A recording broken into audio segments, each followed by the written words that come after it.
So we want to turn our attention now to the economy. The Dow Jones Industrials fell 139 points on Thursday, while the price of oil plunged nearly 10%, its biggest daily decline in nearly 3 years. And this morning, the Labor Department releases its closely watched monthly jobs report. Economists predict the April numbers will indicate a slowdown in job creation. So what does all of this mean for you at home? CBS News business and economics correspondent Rebecca Jarvis is here to break all these numbers down for us. So, Rebecca, first of all, take a look at what happened yesterday. What caused that big plunge?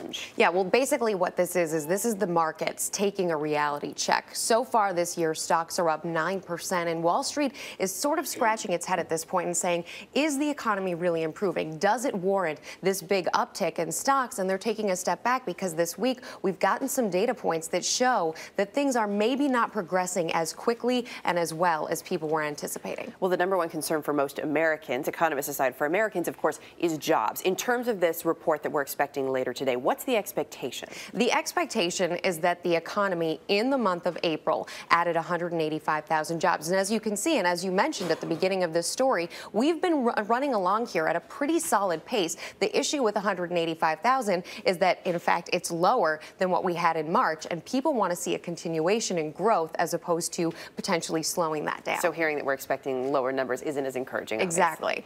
One thing that does sound encouraging is the price of oil. So we mentioned it was down 10%, biggest drop in 3 years. It's now below $100 a barrel. Realistically, though, is there going to be a translation at the pump?